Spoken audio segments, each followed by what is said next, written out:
and welcome to Daily Spiritual Thought. And today's title is Fears, Helpful Signs.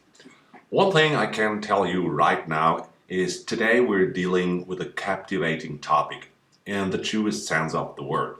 Today we are going to look at an area of many people's lives that truly makes life difficult for them, that sometimes turns into a nightmare and holds them captive.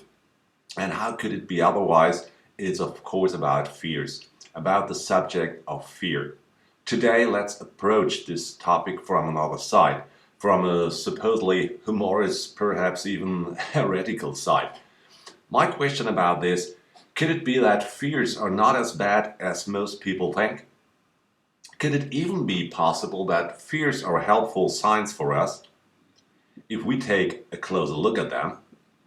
But first, we should realize the following. There are two basic types of fears. On the one hand, there is the fear that arises from a real physical threat. In this case, is the fear helpful or is it bad? Of course it is helpful, because it helps us to act much more agile and faster, that our reactions and senses are sharpened. So we can see that in the case of a real threat, fear is helpful. But hand on heart, how many people have really had to experience such a situation in their lives? Except for the brave men and women in uniform. Very few of us. Why do so many fears nevertheless accompany us in so many areas of life? One could almost think that they lurk around every corner to spoil our lives. Why is that so? Is it something bad after all?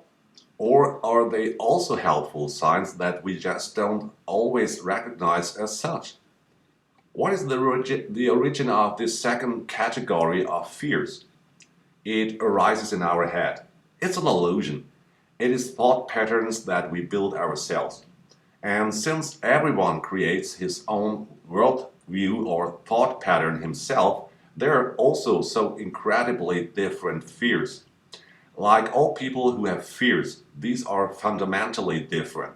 So we recognize that these fears are not real at all. They are constructed. But why are they there at all?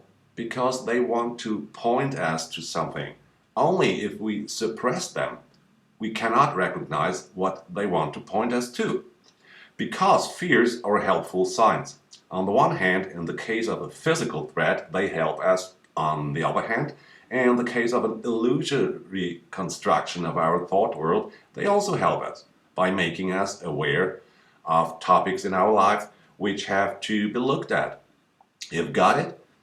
What is also interesting in this context is the fact that when you ask people if they are afraid, they deny it. Why is that? We have learned to be strong and brave, and many people believe that if they admit to being afraid, they will be considered weak.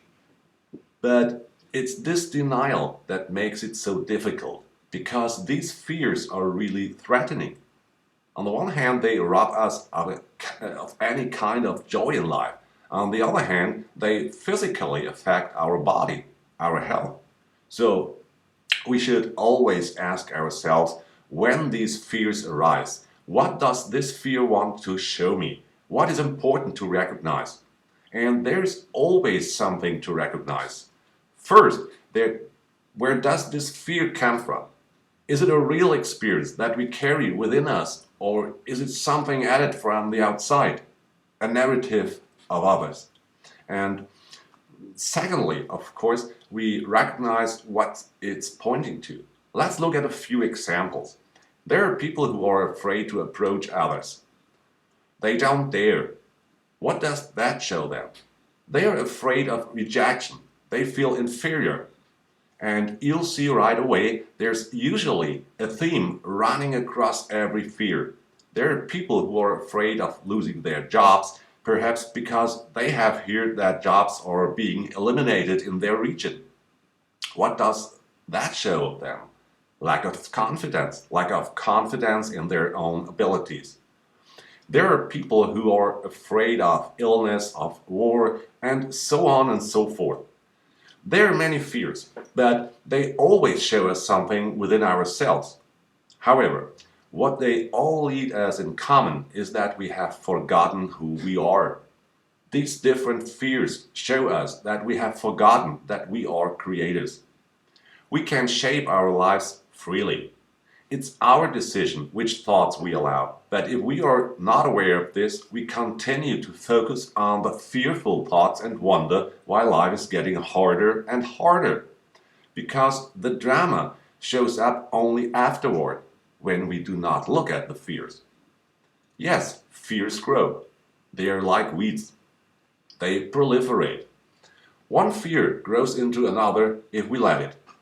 Because the universal law says out, attention creates reinforcement. Those who focus on their fears should not be surprised if they grow like weeds in the garden of their lives. Fear signals that you have distanced yourself from your creator source and forgotten who you are.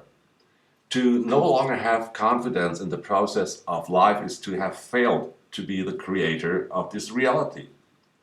Ultimately, it is not fear that keeps us imprisoned, but we, by forgetting who we are, forget contact with our divinity.